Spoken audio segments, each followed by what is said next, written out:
Hello guys, good morning everyone. Am I audible and visible? Good morning, good morning. Am I audible and visible guys? Good morning, good morning, good morning.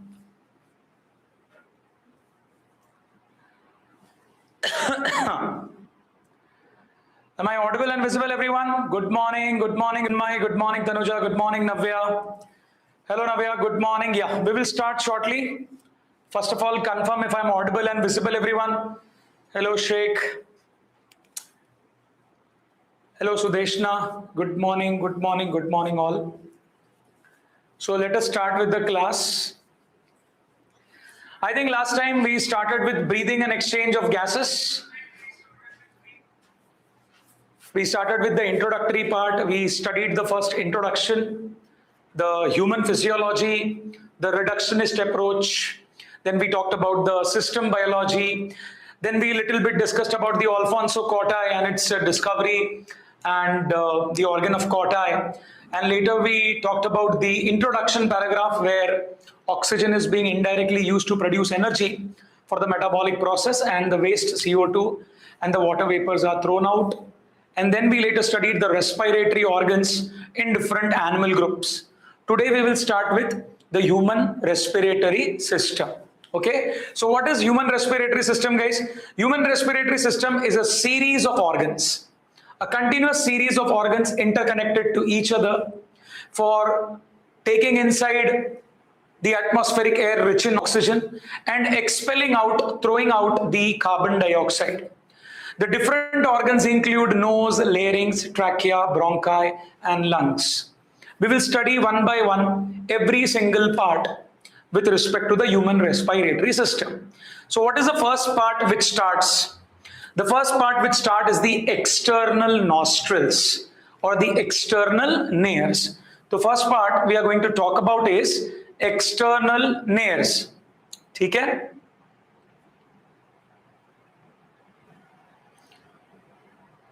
So talking about nostrils and nasal cavity.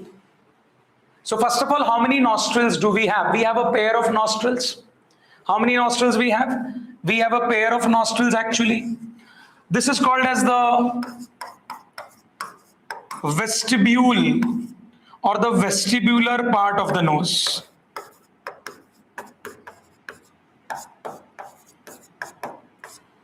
Vestibule or the vestibular part through which inhalation and exhalation of the air occurs. Where it is present above the upper lip. And where it leads to, the nostrils will lead inside in the nose, that is your nasal chamber. What is there? Nasal chamber. It leads to nasal chamber through the nasal passage. Now this vestibular apparatus is lined by mucous membrane. The mucus is being secreted there. There are some small hairs which are present inside the vestibular part, which are trapping the dust. Yes, trapping the dust and foreign particles sticking to the mucus. So over the period of time, you get some waste deposited in your nasal cavity. Yes, and then inside, you will have the nasal chamber. Inside nostril, there is nasal chamber. Now talking about nasal chamber, inside there are bones. Can you tell me which are the bones inside the nasal chamber? Anyone? Which are the facial bones inside the nasal chamber? Tell me. Which are the bones in the nasal chamber? What are the bones in the nasal chamber? This is the nostril. Okay, nostril will go enter, take the air inside. Then in the nasal chamber, some bones are there. The nasal conchae. Have you heard the nasal conchae? The nasal conchae, the turbine-shaped bones which are present in the nasal chamber. Okay, see, nasal bone is here. Yogi Vardhan, this is nasal bone. I am talking about the bone present inside your nasal cavity. Inside the nasal cavity or nasal chamber, there are conchae, inferior, middle, and upper nasal conchae, which are turbine-like bones, which are lined by blood vessels, which are lined by the blood vessels that is helping to bring the inhaled air at body temperature. So the air which you inhale, yes, the nasal conchae, Navya, you got it. The air which we inhale is at different temperature, hot air, cold air. But when you are inhaling the air inside, you want to bring that air to the body temperature. That will be done by the blood vessels lining your the concave bones which are present in your nasal chamber. Okay, that is one of the facial bones present inside your nasal chamber. Okay, later I will discuss this more when we talk about the conducting zone function. Next, after the nasal cavity or the nostrils, then will be which part? Inside the nostrils, as we go inside, there will be nasal chamber. What will be next? There will be nasal chamber. So after nostril, next after nostril will be there nasal chamber. So you can see this is the external nostril. As we go inside, we see the nasal chamber or the nasal cavity. The nasal cavity opens in the pharynx. The nasal cavity. So you inhale air from external nostril. Then there is internal nostril also. What is there? Internal nostril as well. So you will inhale through external nostril. Nostrils are also called as nares. Nostrils are also called as nares. Then the air will be rushing in the nasal cavity, which you call as the nasal chamber, where the concave bones are present, the nasal concave are present, the turbine shaped bones. Yes. Then there will be internal opening here. The internal opening will be the internal nostrils or the internal nare. What it will be called as? Internal nares. So you might have noticed if you're drinking water or if you're eating food and suddenly you laugh, what happens? The food or the water gets throws out of your nose because the food or water will pass from the pharynx to your internal nares in the nasal chamber and will be thrown out of the external nostrils. Are we clear? So what is the flow of the air? The flow of the air is from nostril to nasal chamber to internal nares, and finally the internal nare or internal nostril will open in which part? Pharynx. It will open in the pharynx. Now here we are dividing the pharynx into three parts. You can see the three parts of pharynx here: nasopharynx, oropharynx, laryngopharynx. So what are these three parts of pharynx? Wherever the nasal chamber is communicating with the pharynx, it becomes a nasopharynx. When you are eating food, oral cavity coming in contact with the pharynx, it is called as oropharynx. And when the pharynx opens in the larynx, that is your voice box, then you will call it as laryngopharynx. So you can note down this. Pharynx are divided in three regions: nasopharynx, oropharynx, laryngopharynx. So the air which you breathe in through your nostrils will first go in the nasopharynx, then passing through the oropharynx, it will go in the laryngopharynx. From laryngopharynx, it is going to go in the voice box.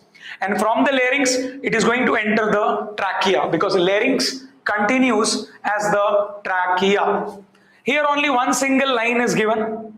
Only one single line is given. Nasal chamber opens into pharynx. And pharynx is a common passage for food and air. This we are knowing a very general point. Now, from the pharynx, there are two pathways. From pharynx, there are two pathways. There are two pipelines inside. One is the windpipe, that is your trachea. And behind the windpipe, anterior, ventrally located trachea is there, windpipe. And behind that windpipe, what is there? Behind windpipe, the food pipe is there, which you call as esophagus. What you call it as? Esophagus. So after pharynx, we are not interested here in digestive system. We are not interested in digestive system. So we will not go from pharynx to esophagus. We will go from pharynx to larynx and larynx to trachea. And now we are going to talk about the larynx. So as you can see, this is the trachea, the windpipe, which is anteriorly ventrally present in the front. And above this windpipe or trachea, you have the voice box. What is the voice box called as? Larynx. Okay. So the pharynx opens through larynx, through the larynx region into trachea. Basically, the pharynx is opening through the larynx into trachea. Now larynx, you say it is your voice box. What it is made up of? It is made up of cartilaginous structure. So we call it as a cartilaginous box. It is made up of different cartilages: thyroid cartilage, cricoid cartilage, arytenoid cartilage, corniculate cartilage. Different cartilages are present. Epiglottis cartilage, that is also part of the larynx.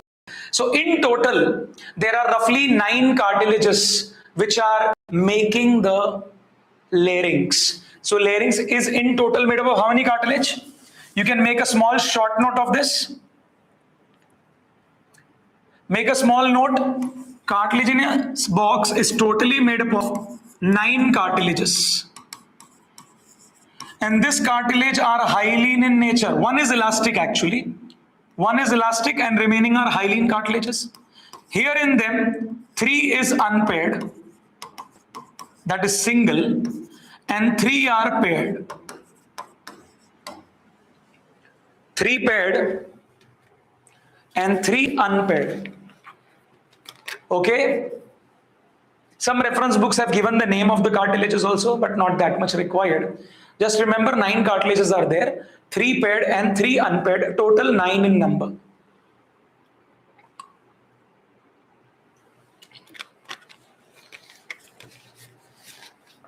One thyroid cartilage, below thyroid cricoid cartilage, one epiglottis. These are 3 unpaired. Okay, thyroid, cricoid and epiglottis. They are 3 unpaired cartilages. Remaining cartilages: arytenoid, cuneiform and corniculate. These 3 cartilages are paired cartilages. They are total 6 in number. So total number of cartilages is how many? 9 in number. Just remember, some very old PYQ is there. Okay, so you should be knowing this. It helps in sound production. It is also called as the sound box, because inside we have something called as vocal cords. What is there inside? Vocal cord.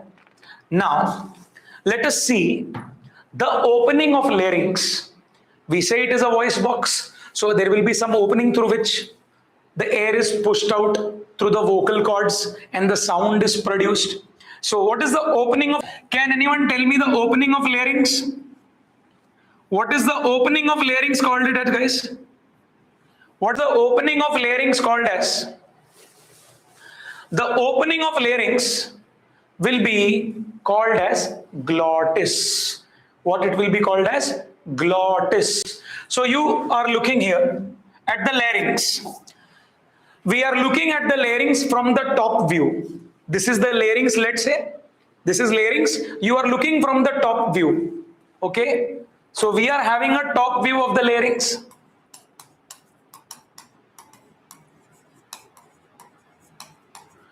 So when you look from above, what do you see? Do you see this big opening? What is this big opening called as?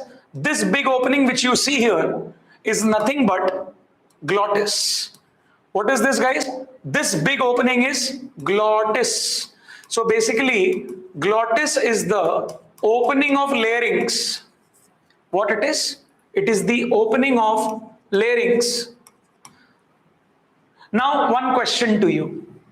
Behind larynx, I said there is esophagus. What will be the opening of esophagus called as? What is the opening of esophagus called as? Tell me fast. Opening of esophagus, what you will say? Opening of esophagus, what you will say? Come on.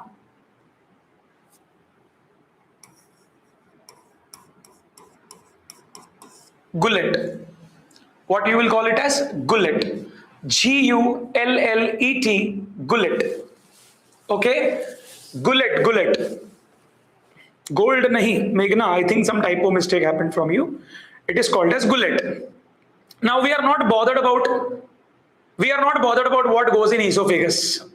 Esophagus gullet is always open to swallow water, food, air. Air also you can swallow, no problem. Okay. So gullet is the opening of esophagus. There is no problem with anything going in the esophagus, no problem. But larynx, which continues as the trachea, it is only meant for conduction of air. Only meant for conduction of air, nothing else. Water, food should not go in the glottis. Because if it goes in the glottis, it will go in the trachea, then it will reach the bronchi or the lungs part. That will be damaging. That is not good. So we have to guard this opening. This opening should be guarded by a flap-like structure. Do you see this flap-like structure here? This flap-like structure, do you see this? What is this flap-like structure here called as? This flap-like structure is called as epiglottis. What it is called as? Epiglottis. Epi means above the glottis. So a flap-like structure. So here is your, let's say is your larynx, and this opening is called as glottis. There will be a flap-like structure. So whenever you swallow the food and water, the epiglottis flap will involuntarily, automatically, it will close to prevent the entry of food and water in your glottis. So when right now you are quietly sitting, listening the class, you are doing quiet breathing. Under normal resting conditions, when you are doing quiet breathing, you are quiet and you are breathing. Quiet means you are not saying anything. Your glottis will be fully open. Air will be going in and out, inhalation, exhalation. Okay? But when I am producing sound, like I am producing sound here, I am also doing breathing, but I am not doing quiet breathing. I am speaking here. Sometimes I am raising my voice. So I have to push the air through my trachea, through the vocal cords. These are the vocal cords. Vocal cords are there on the lining of the opening is glottis. On their side, there is vocal membrane folds and vocal folds are there. And these are the vocal cords. When I'm producing sound, the vocal cord comes very close. A very small gap will be there through which the air is pushed and sound will be produced. Are we clear? Yeah. But if I'm drinking water, I'm eating something, I'm swallowing something, then at that time, epiglottis will cover the glottis. Glottis will be completely closed, so that the food and water goes behind in the esophagus. Are we clear? Yes? Now one question, one more. During cartilage topic, I taught you, what is the epiglottis made up of which cartilage? Epiglottis is made up of which cartilage? Come on. So glottis. The pharynx opens into larynx by a slit-like aperture, the glottis. So basically, the larynx has an aperture. Aperture is opening. That is called as glottis. During swallowing of food and water, the glottis can be covered by a thin elastic cartilaginous flap. So see here it is written, elastic cartilage. They are mentioning the cartilage type of epiglottis, which we already discussed in the tissue chapter. So epiglottis is made up of elastic cartilage, which prevents the entry of food into larynx. That's why our elders, they say us, when we are eating food, we should not speak. We should not speak when we are eating food, because when you are eating food, you are swallowing food. When you are swallowing food, your glottis has to be closed. Now let's say you are eating and speaking. You are eating and speaking. To speak, you need to push the air through larynx and vocal cords. So glottis has to be open a little bit. And epiglottis will also open. Epiglottis opens at the same time, food also goes inside. What will happen? You will get a severe coughing reflex. What you will get? A severe coughing, sudden coughing reflex if the food little bit goes and lodges near the epiglottis or in the laryngeal area. You will throw out the food. You will cough it out so that the food doesn't enter the larynx. Are we clear with this? That completes what? That completes the laryngeal part. What it completes? The laryngeal part. Okay, guys? Moving ahead, next we will talk about what? Now we will talk about trachea. The larynx continue as a trachea. Trachea is roughly a straight tube extending from the larynx till the mid-thoracic cavity, till the mid of the chest. Till the mid of the chest to the mid-thoracic cavity, it will bifurcate into two branches, primary and secondary bronchi. Where it is branching, it is corresponding to the fifth thoracic vertebra on your backside. The branching of the trachea is corresponding to fifth thoracic vertebra. So at the level of fifth thoracic vertebra here, backside there will be fifth thoracic vertebra. At this level, it will branch into the two primary bronchus, right and left primary bronchus, which are going to enter the respective side of the lungs. Are we clear? So it is branching at the mid-thoracic cavity, at the fifth thoracic vertebra. And now, trachea, if you notice the trachea, Trachea will branch into bronchi. First branching is primary bronchi, second branching is secondary bronchi, third branching is tertiary bronchi, then further branching initial bronchioles, then further terminal bronchioles, then further respiratory bronchioles, then there is alveoli duct connected to the alveoli sac-like structures. Are we clear? This all structures which I mentioned, starting from primary bronchi to alveoli, where they are located? They are located inside the lungs. So the branching pattern of the bronchi along with the bronchioles and the alveoli ducts, they are present in the lungs. Now very important thing is that your trachea, your bronchi, they are tubes. They are conducting the air in and out. They should not collapse. The trachea, bronchi, bronchus, they should not collapse. So to prevent the collapsing of the trachea and the bronchi, we have lined them by incomplete C-shaped cartilages. C-shaped cartilages on the ventral side. So if this is a trachea, this is a tracheal tube. So cartilages will be present in the front. They are present ventrally, not dorsally, because dorsally esophagus is passing. So incomplete C-shaped cartilaginous rings are present on the ventral aspect of the trachea. They are also present on primary bronchi, also present on secondary bronchi, also present on tertiary bronchi, also present on the initial bronchioles to prevent the collapsing of the tracheal and the bronchial tubes, so that the air pathway is always open. Are we clear with this? So what we are saying here? Each bronchi undergoes repeated division. Trachea's first branching primary bronchi, main branch is primary bronchi, then secondary, then tertiary, ending up into terminal bronchioles.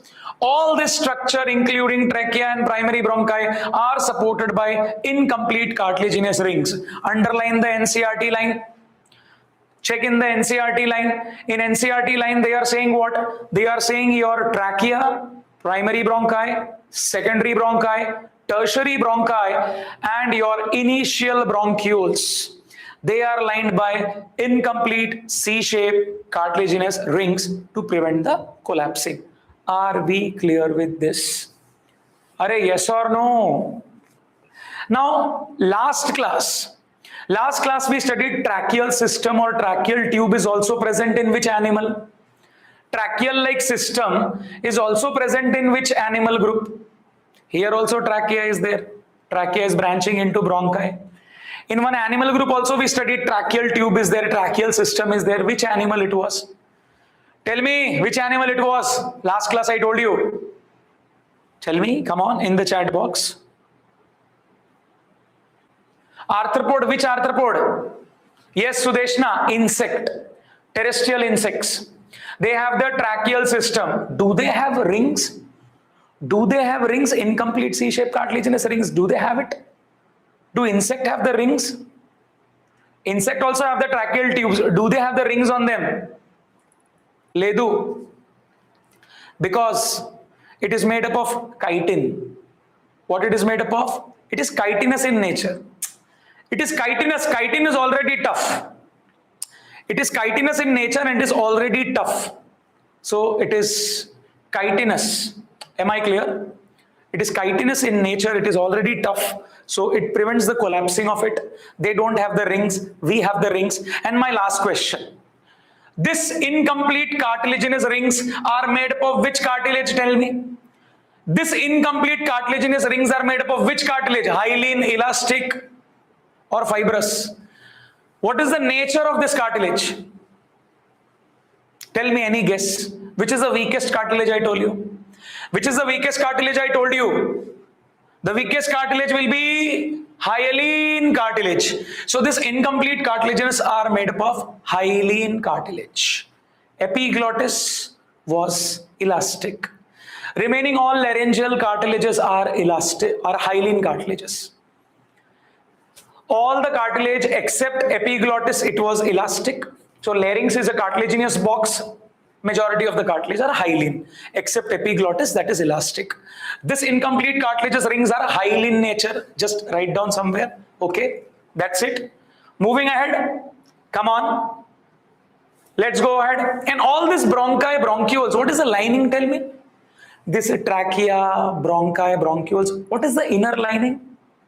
Pseudo, stratified, columnar, glandular, epithelium. Remember tissue topic? Tissue topic, remember, told you? Trachea, bronchi, bronchioles, pseudo, stratified, ciliated, glandular, epithelium. So mucus will be there. Mucus will be there. They will be trapping the dust particles. Cilia will pushing the mucus and dust particles towards your throat. And when that dust and mucus gets accumulated in your throat, you will get the coughing reflex and you will spit out that all mucus and dust, foreign particles which are trapped. Am I clear? Yes? The bronchioles, the chinna bronchioles, like the initial bronchiole, terminal bronchiole, when the diameter of the tube decreases, primary, secondary, tertiary, the branching, the tube diameter decreases. So what is happening is, in the chinna bronchioles, thin diameter, there is just simple ciliated cuboidal epithelium. Are we clear? Are we clear, guys? ठीक है? Who is this? Good morning, sir. I am Vishwajit Reddy, your student. Thank you, sir. Finally got 20,667 AIR. AIR is very big, but in that rank, I feel you easily will get the admissions. Yeah, congratulations, Vishwajit. Okay, congratulations on your hard work. You did very well. Okay, so I think you are from the outgoing senior batch, probably. Yeah, outgoing seniors batch, Vishwajit, because I don't remember. I remember the student by the faces. It is difficult to remember. So congratulations to you. Okay. Thank you for giving this positiveness on online. Okay. Each terminal bronchiole. Now talking about terminal bronchiole give rises to number of very thin wall what? Irregular walled vascularized bag. You can see here. Terminal bronchiole. Respiratory bronchiole. Acha, before terminal bronchiole, initial bronchiole would have been there. So terminal bronchiole, respiratory bronchiole, alveoli ducts, and alveoli ducts are having alveolar sac. Alveolar sac are having irregular walled. Am I clear? Irregular wall. You can see here, you can see the alveoli. Alveoli are having irregular wall and they are vascularized bag-like structures. So alveoli need the blood capillaries because alveoli help in exchange of gases. So remember this, how the examiner will trick you. How the examiner will trick you. At the place of irregular wall, they might write regular wall. So pay attention while reading the statement. Irregular alveoli wall is irregular. Then vascularized bag. This alveoli bag are air sac. They are lined by blood capillaries. Blood capillary is the vascularized structure. Am I clear? The branching network of bronchi, bronchioles and alveoli that makes up the lungs. Am I clear, everyone? Now, if you know alveoli, can alveoli collapse? Can alveoli collapse? They are air sac, na? They are air-filled cavities. So what prevents them collapsing? You should know about this. Alveoli cannot collapse because these alveoli are having surfactant lining inside. What lining inside? A surfactant lining inside called as a lecithin. That lecithin prevents the alveoli from collapsing so that they are always in a inflated state. They are not collapsing. If they collapse, then they will be not able to help in exchange of gases. So somewhere write down a point that alveoli are lined by a cell, okay, pneumocyte cells. So this pneumocyte cells produced a surfactant.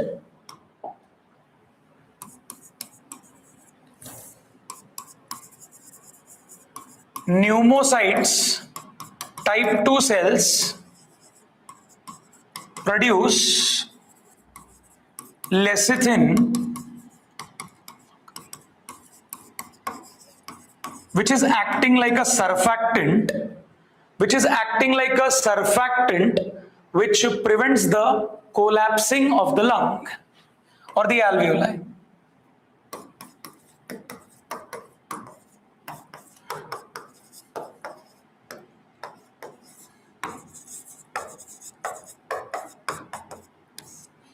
Okay. Type 2 pneumocyte cells, they are lining the alveoli. Type 2 pneumocytes, they line the alveoli cavity. Okay. Sir, why you are telling this? A very old PYQ is there. Sometimes some reference books have given them.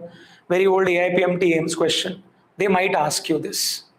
And whenever a newborn baby, immature baby, like 6 months, 7 months, they are getting delivered due to some problematic conditions.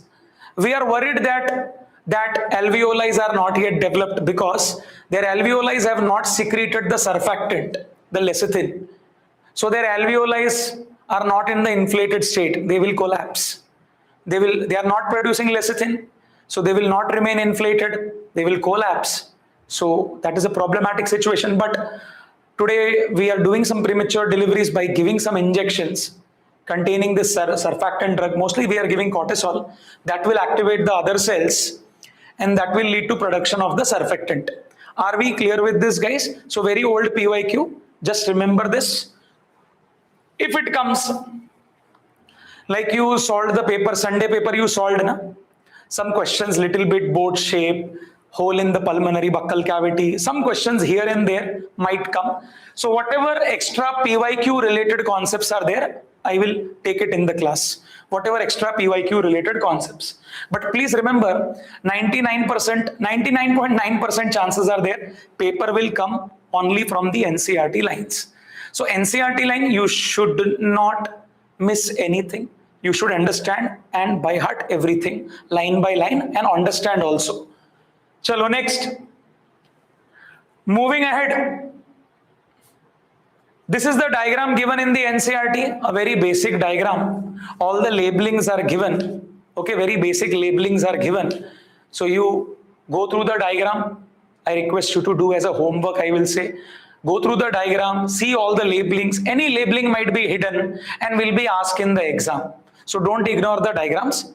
Just go through the labelings. Some questions can be directly asked on the diagram-based question. Are we clear? Moving ahead.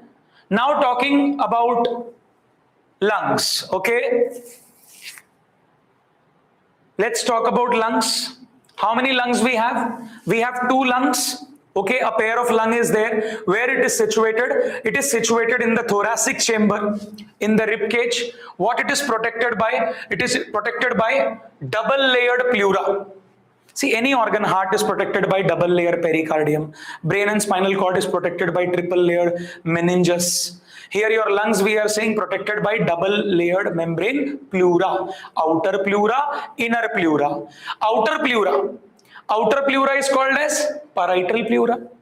Inner pleura is called as visceral pleura. In between this pleural membrane, there is a pleural cavity or interpleural space, which is filled with the pleural fluid. And what is the function of the pleural fluid? We are saying pleural fluid prevents friction. It prevents the friction during the breathing. Are we clear? Just what I will tell you, write down in your NCERT. NCERT just says outer pleural membrane, you write down the name. Outer pleural membrane is called as parietal pleura. It is in contact with the thoracic cage lining. Inner pleural membrane is called as visceral pleura. Anything inside is visceral. Visceral pleura. It is in contact with the lung surface. Some direct, indirect questions. Outer pleura contact with what membrane? Or inner pleural membrane is in contact with what? And pleural fluid present between them prevents friction. One more important thing you can write down. Between the pleura, the interpleural pressure is negative. Write down this point, extra point. Interpleural pressure. Interpleural pressure is negative. What it is? It is negative. This also helps to prevent the collapsing of the lung. Interpleural pressure is negative, So it gives some space so that when the air gets filled inside the lungs are able to expand. So just mention this point. Interpleural pressure is negative. Between the two pleural membrane, the pressure is negative. Negative means the pressure is lesser as compared to atmospheric air. Am I clear? Or you can understand it is like a vacuum. It is like a vacuum. So when you inhale the air, your lungs will able to expand. Now imagine some puncture has happened on your pleura. What has happened? A puncture has happened in the pleura. You got injured and some object has got pierced. But that object has not touched the lung. Only pleural membrane is being pierced. Pleural membrane is damaged. A hole is being created. A puncture is there. What will happen from that puncture? What will rush inside? What will rush inside from that puncture? Atmospheric air will rush inside. Interpleural pressure was negative. We got a puncture, some injury. Due to this puncture, the atmospheric air will rush inside. The whole pleural pressure will become positive. And which air you want to inhale? At the same time, which air want to inhale? Atmospheric air. Your pleura is filled with atmospheric air. You want to inhale atmospheric air. Aren't both the pressure same? Interpleural pressure also having atmospheric air. You also want to inhale atmospheric air. Pressure is same. Do you think you will be able to inhale air? Will you able to inhale air? You will not be able to inhale air, because to inhale air, you need negative pressure. But your pleural pressure has become positive. Your pleural pressure has become positive. So what we have to do? First, repair the puncture. First, repair the puncture. So when you repair the puncture, again you establish the vacuum. Again you establish the vacuum. Am I clear? And then the person will again start breathing. So what is this condition called? When the pleural membrane is punctured, a person suffers from a condition called as pneumothorax. What is the condition called as? The condition is called pneumothorax.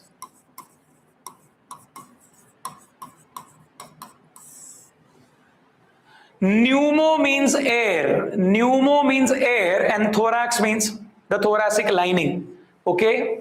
The thoracic lining, the thoracic cavity, or thoracic cage, you can say.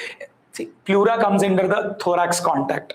Okay? So now it is filled with the air, atmospheric air. You are not able to expand the lungs. The person is actually not able to breathe. Acha.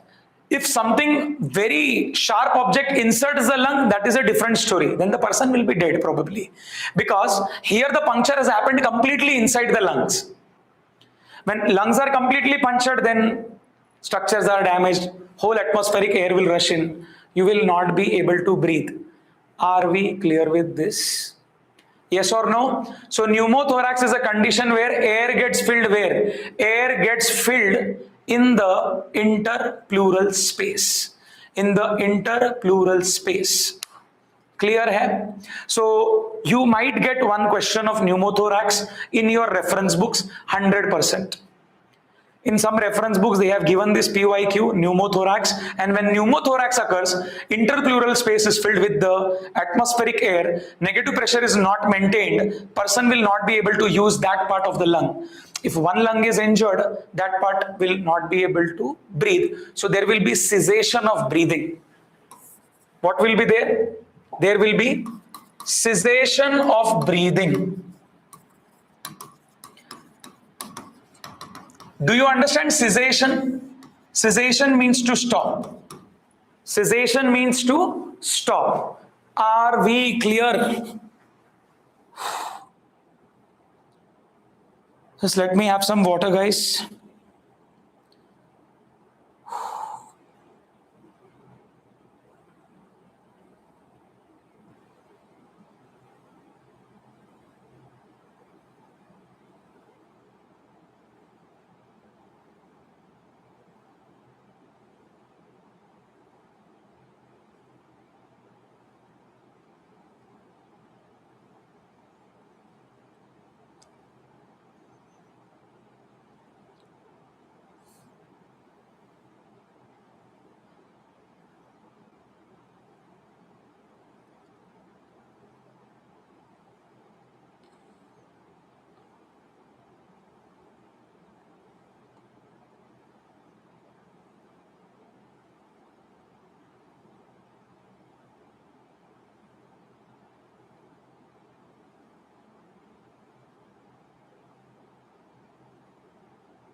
Okay, guys, let's go ahead.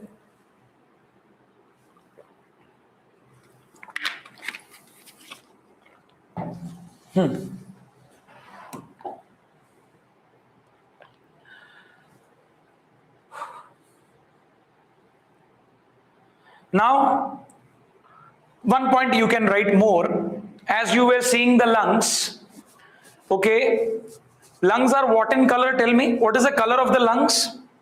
What is the color of the lungs? Lungs color is pinkish in color. Very well vascularized, blood supply is very good. So it is pinkish in appearance. Yeah, smokers' lungs will become very black due to deposition of a lot of harmful particles. The tar and all gets deposited on the lungs. That becomes blackish in color. Acha.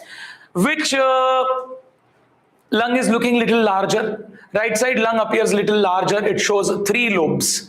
Right side lung has 3 lobes. 1, 2, 3 lobes.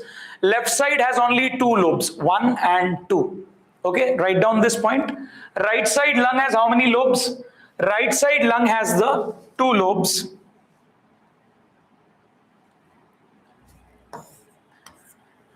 Right side of the lung will have 3 lobes and left side will have 2 lobes.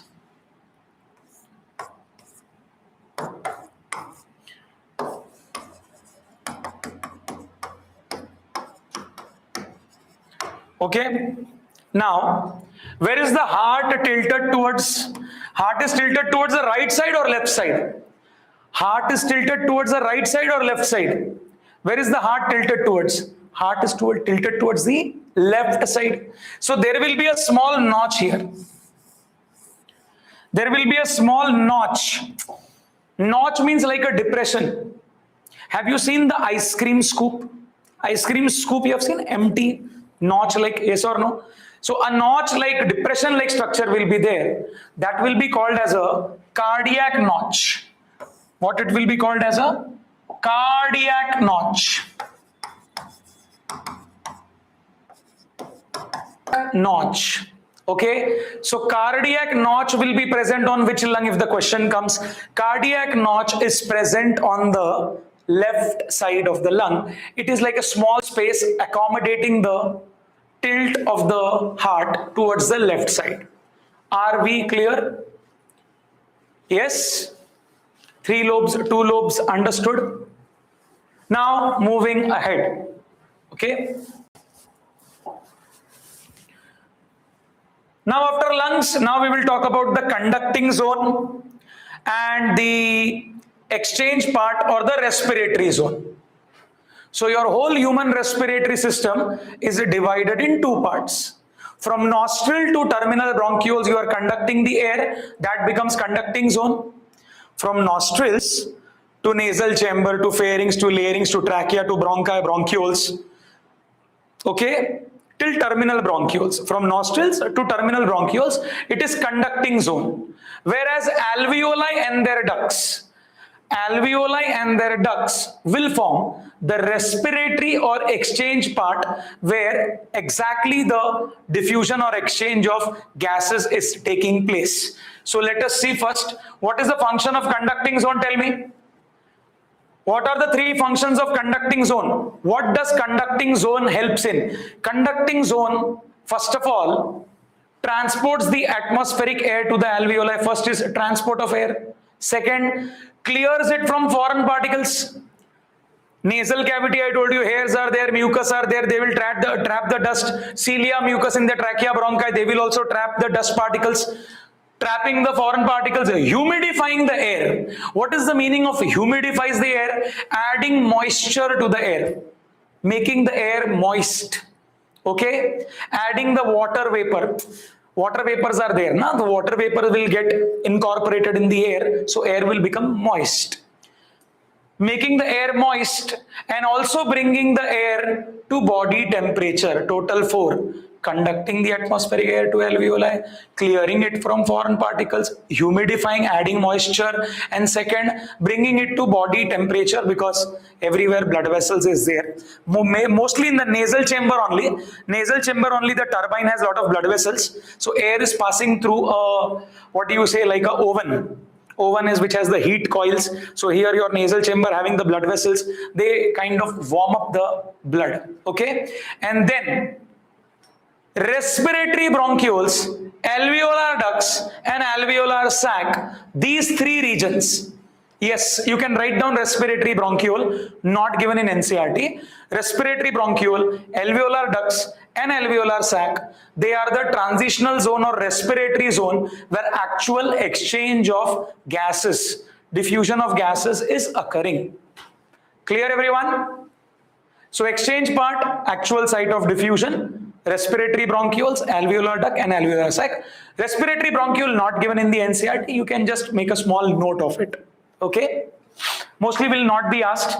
Alveolar duct and alveolar sac, you should remember. Okay, so that is your respiratory part or exchange part. Now, the boundaries of the lungs. Talking about the boundaries of the lungs, lungs are situated in which chamber? We say lungs are situated in a thoracic chamber.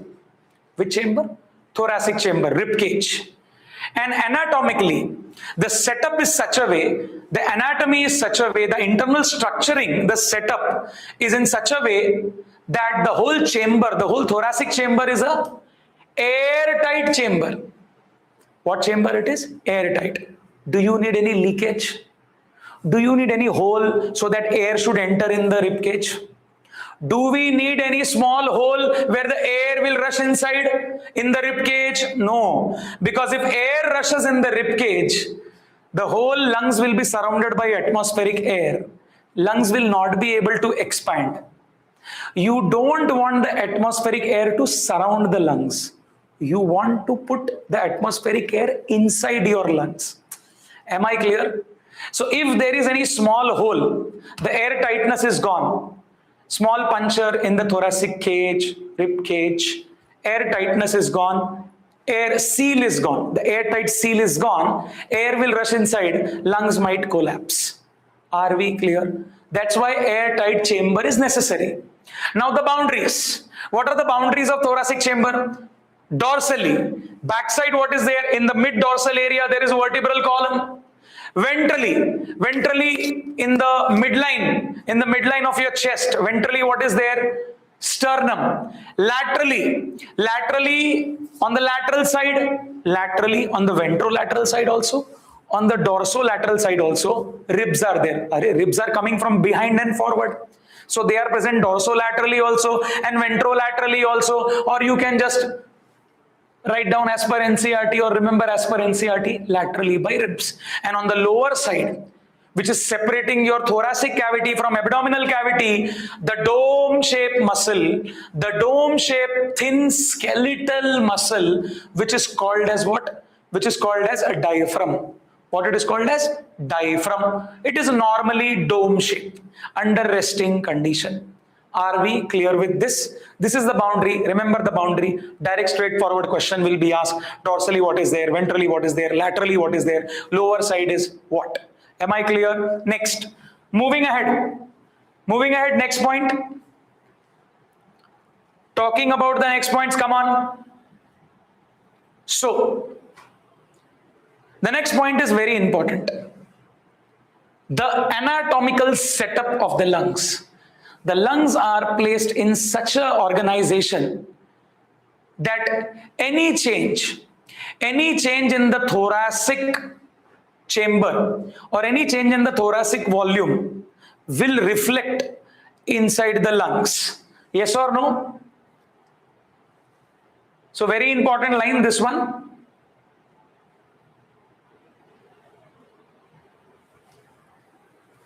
The anatomical setup of lungs in thorax is in such a way that any change in the volume of thoracic cavity, like simple, when I am expanding my thoracic cage, like during inspiration, the chest, the thoracic cage is coming outwards and upwards. When the thoracic cage is coming outwards and upwards, thoracic volume is increasing.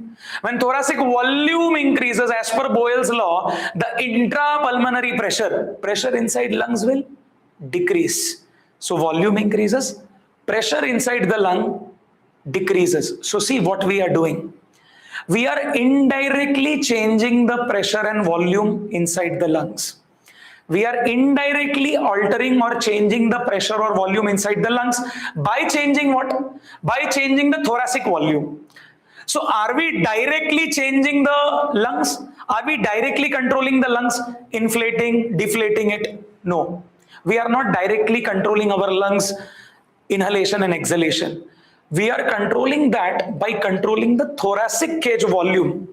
When we alter the thoracic cage volume, that volume affects the pressure of your lungs, and that's how you are able to inspire or expire.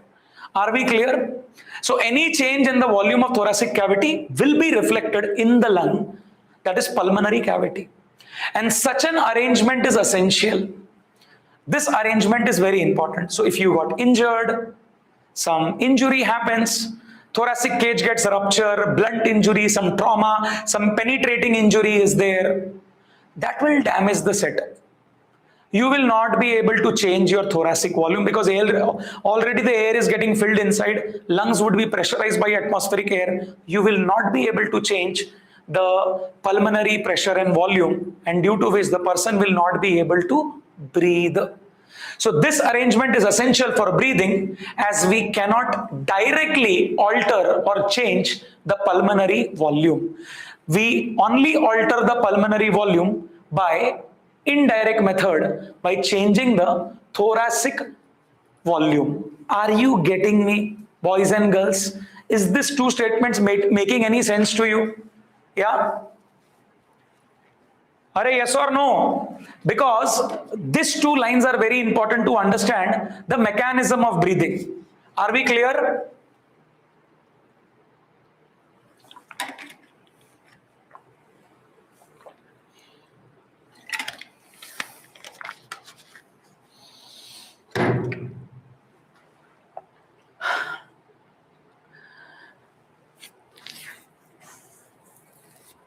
So we can get some assertion reason question based on this.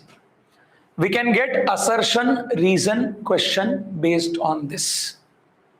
Yes, this statement can become assertion and this can become the reason. The anatomical setup of thorax is such that changing in the volume of thoracic cavity will be reflected in the lungs. Why? Why? Because we cannot directly alter the pulmonary volume. समझ में आ गया? Assertion, reason. Are we clear with this? Okay, come on. Moving ahead. Sometimes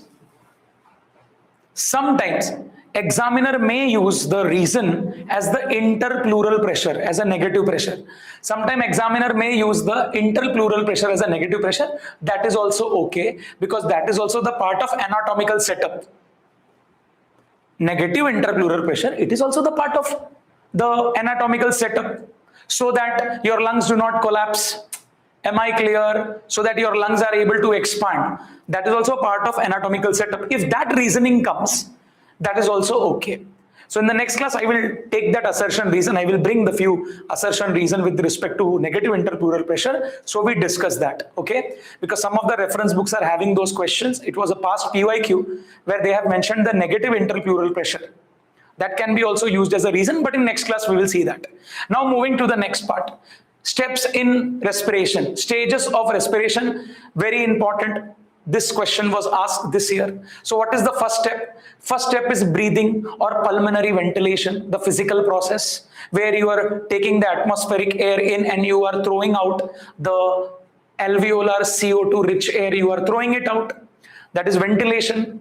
Air coming in and out is ventilation. Breathing can be called as pulmonary ventilation. Second, now what is the second step? The air has reached your alveoli. Now there will be gaseous exchange. So second step will be diffusion of gases between the alveolar membrane and blood capillaries. Third step, blood got the oxygen. So now there will be transport of gases by blood. Fourth step, the blood has reached the tissue. The oxygenated blood will give the oxygen to the tissue, and from tissue it will take the CO2. That is the fourth step, diffusion of O2 and CO2. Finally, the tissue got O2. From the tissue it will go to the cells. Last step, utilization of O2 by the cells. O2 will be utilized directly or indirectly. We studied in the first class. Indirectly it will be used. via catabolic reactions, breakdown of glucose into pyruvic acid and then acetyl-CoA, and then producing NADH2, FADH2, some direct ATP, and then you will channelize the FADH2, NADH2 in the ETC. In the ETC, in the last, oxygen is sitting as the electron acceptor. Am I clear? So you are using oxygen in the last step of the catabolic reaction, and finally release of CO2. Release of CO2 occurs step by step. In acetyl-CoA, some CO2 is released. In Krebs cycle, some decarboxylation CO2 is released. Are we clear with this? This step, 5 steps can be asked. Arrange the steps.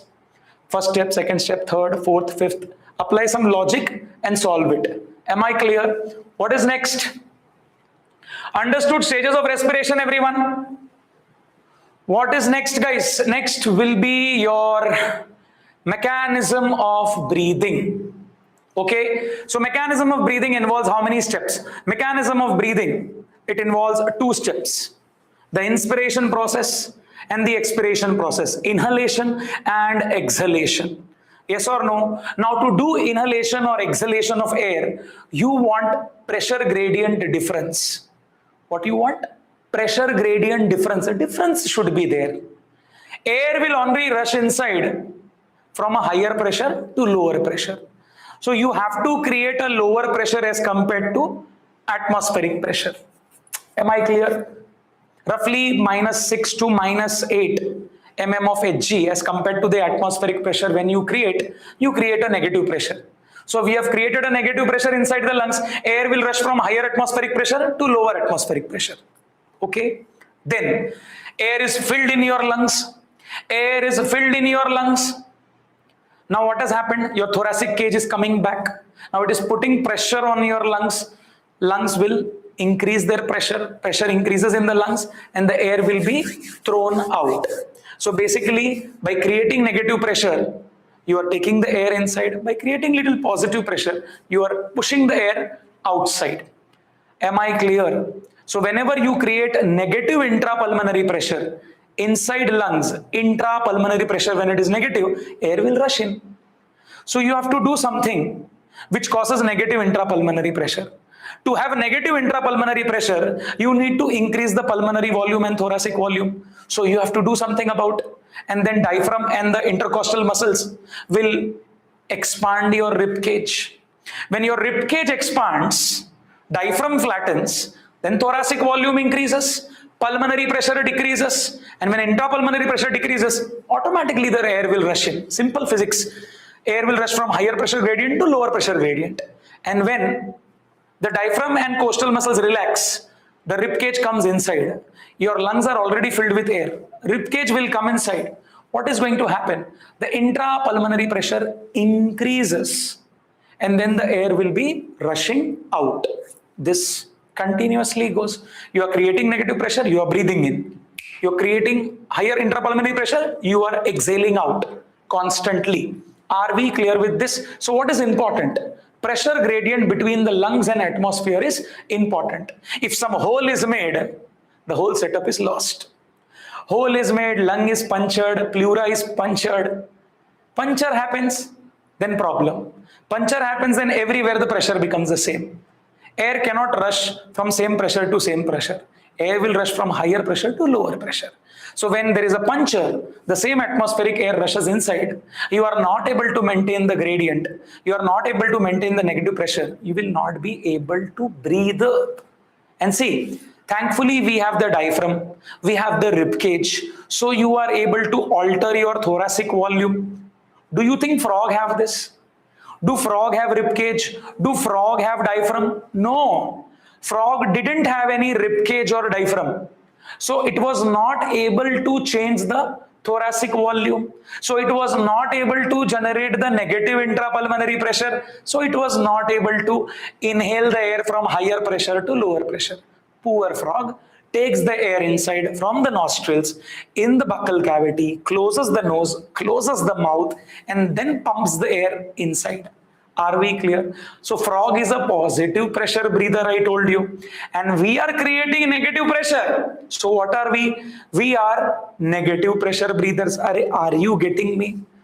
Am I making any sense, or you are feeling sleepy? See, I'm just giving an overview, guys. Just giving you a overview. Are you understanding? Now I will write down all the steps, don't worry. All the steps I will write down, no problem.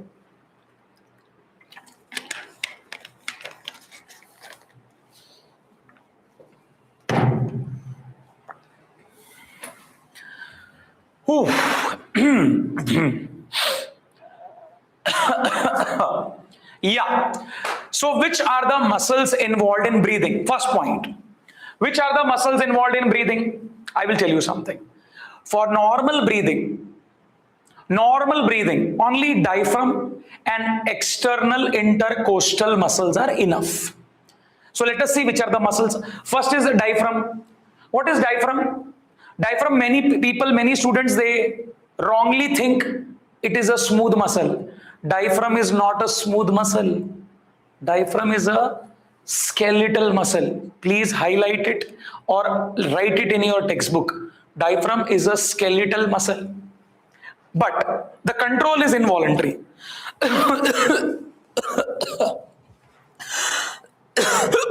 Sorry.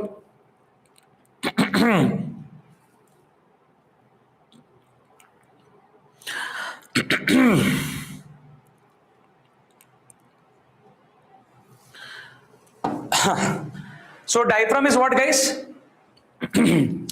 Diaphragm is a thin skeletal muscle. Now you tell me, skeletal muscles are voluntary structures or involuntary?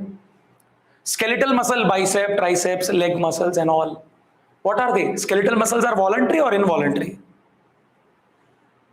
Voluntary or involuntary skeletal muscles? Come on, simple question, answer. Skeletal muscles are voluntary, yes. But this diaphragm is both. Here diaphragm is both. You will write diaphragm is a thin skeletal muscle and it is both voluntarily controlled also, involuntarily controlled also.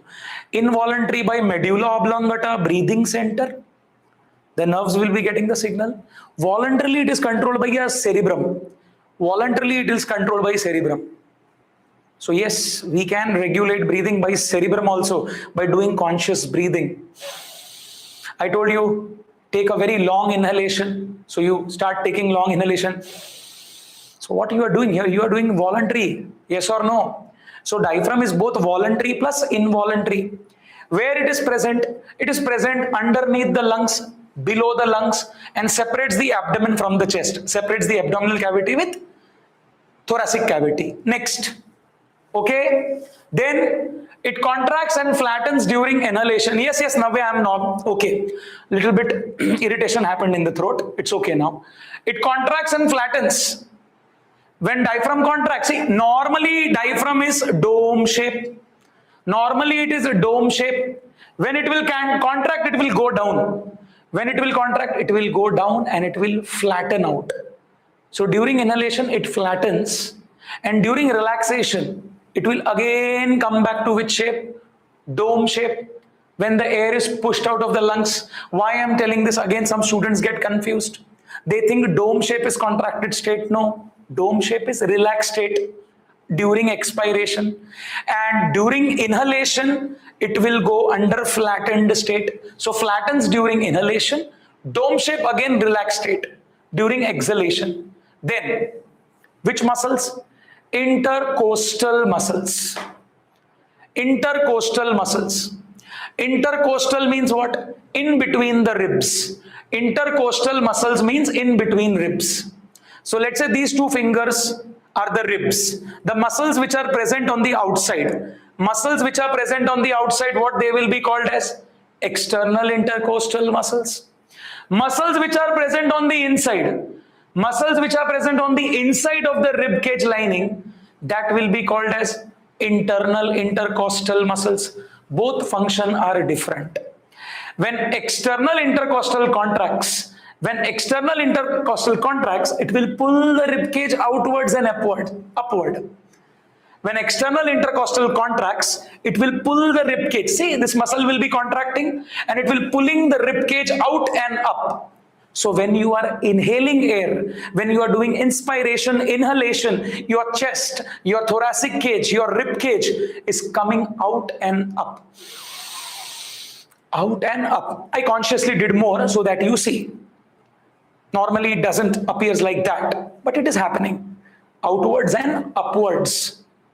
And when internal intercostal contracts, when internal intercostal contract, it will pull the rib cage inwards. It will pull the rib cage inwards. So when you forcefully exhale, when we forcefully exhale, what is happening? The internal intercostal muscle is pulling the rib cage inside, putting the pressure on the lungs. Lungs intrapulmonary pressure increases and the air is thrown out. So when you do forceful expiration, remember this, when you do forceful exhalation, internal intercostal will be used.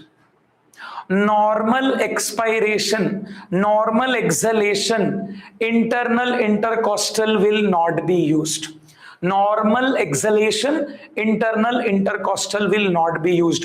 Many reference books have given wrong answer to some questions.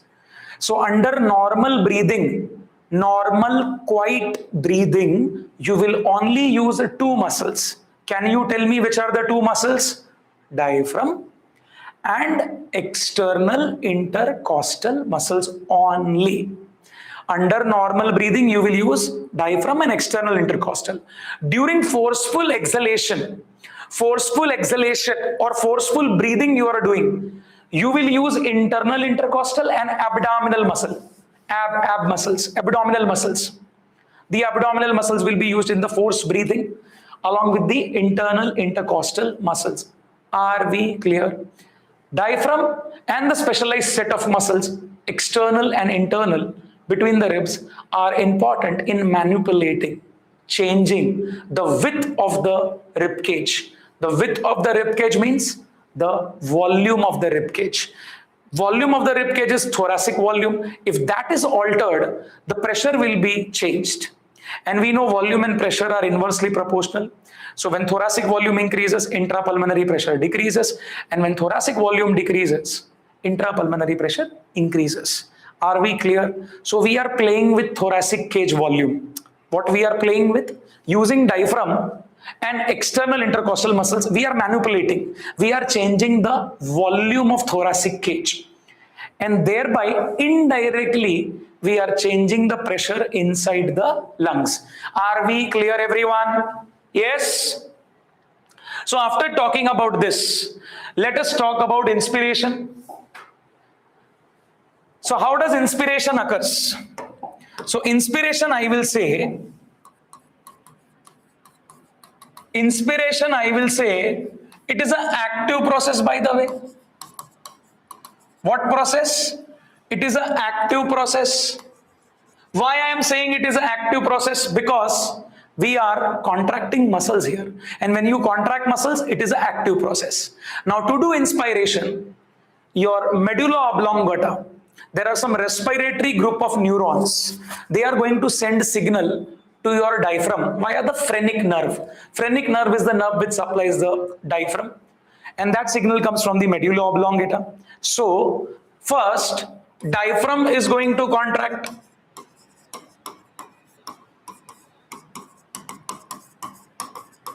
And when it contracts, it will become dome shape or it will flatten. When diaphragm contracts first, it will become dome shape or flatten. It will flatten. Yes, it will flatten. Simultaneously, as the diaphragm starts, simultaneously what will start contracting? External intercostal muscles also.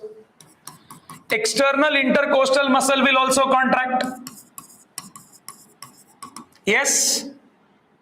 What is happening when they contract? When they contract, basically, when this contracts, the thoracic volume increases. Thoracic volume increases in AP axis, in anterior posterior axis. When the external intercostal muscle contracts, the thoracic volume increases in dorsoventral axis. Remember this. When diaphragm will contract, Anterior-posterior axis volume increases. When rib cage expands, see, external intercostal muscle, what I told you, when it contracts, it will pull the rib cage outwards and upwards.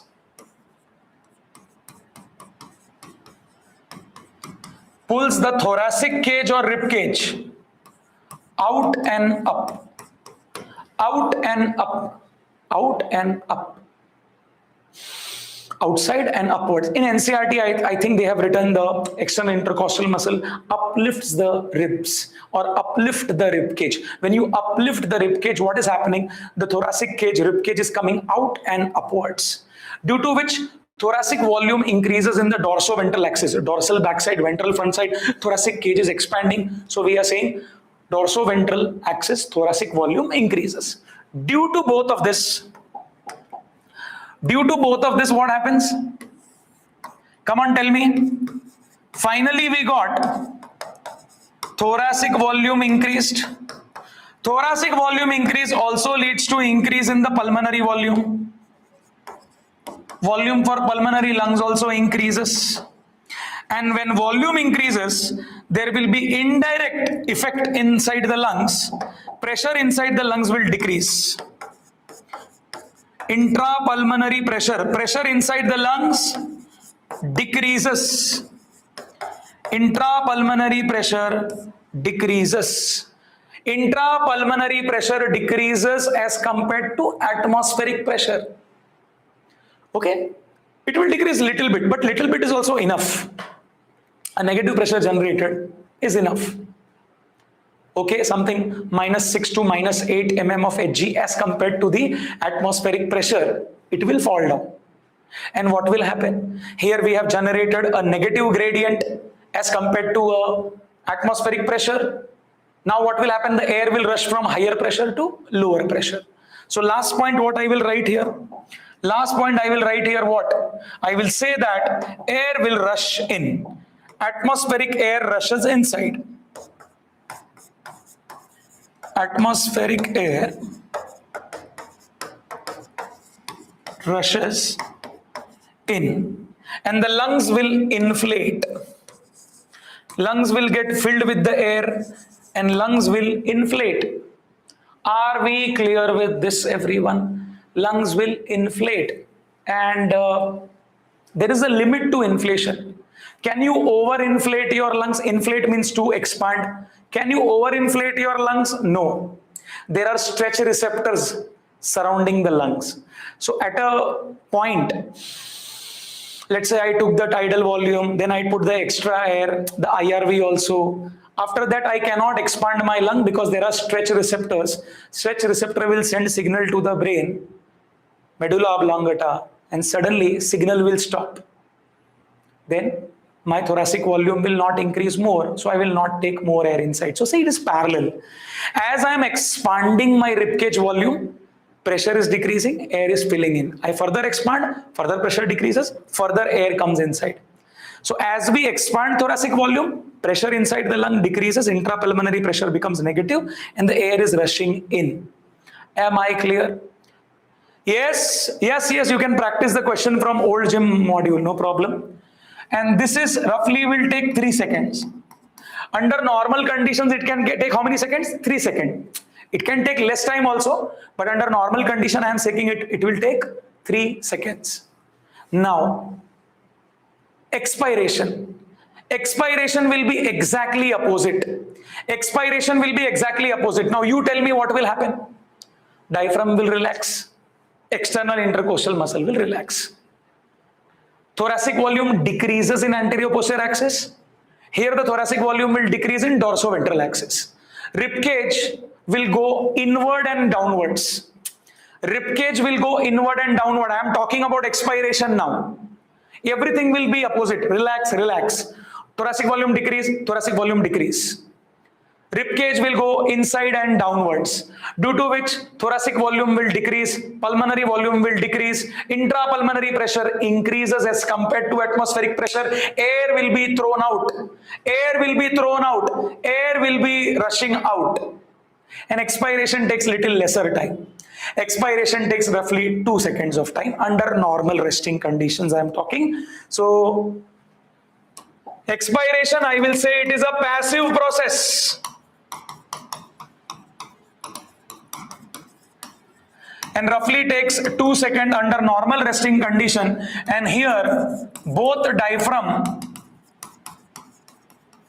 and external intercostal muscles relaxes. Are we clear, everyone? Yes. Now this is normal breathing. Acha. So what is breathing? Breathing is basically one inspiration that is taking roughly 3 seconds. One expiration that is roughly taking 2 seconds. So one breathing is total how many seconds? One breathe or one breathing will be total 5 seconds, 60 seconds in 1 minute. So breathing rate, the absolute normal breathing rate will become 12 breathe per minute. 12 breathe per minute, or there is a range to it, 12 to 16 breathe per minute. Breathing rate will become 12 to 16. So if you are doing 14 breathe per minute, 15 breathe per minute, 16 breathe per minute, everything is in resting condition. Little bit time will change. You will take lesser time. You are taking here 3 seconds, 2 seconds. If you reduce this time, your breathing rate will increase. Am I clear? So under normal condition, you can breathing 12 to 16. Let's say your breathing rate is 20, 24. It means you are doing some exercise. Okay. Breathing rate has become very fast. You are doing some exercise, some exertion activity is going on. So your breathing rate increases. Your breathing actually becomes more faster. You are taking lesser time for inspiration, expiration. You are doing it very fast. So you have more breathing rate. I am talking about here normal breathing rate. Under normal resting condition, we are using only diaphragm and external intercostal muscles. Did we use internal intercostal muscles in normal breathing? Yes or no? Did we use internal intercostal muscles under normal breathing? Under normal conditions, we are not using internal intercostal muscles. We are only in forceful breathing. Only in forceful breathing. If you are doing forceful breathing, you are doing it fast inhalation, fast exhalation. In forceful breathing, then you will use internal intercostal muscles, and you may also use abdominal muscles. Are we clear, everyone? Are we clear? Or let's say you are shouting, you are producing sound. To produce sound and shout, I have to push the air. To speak also, I have to push the air. When I'm pushing the air, I have to use internal intercostal muscles for production of sound.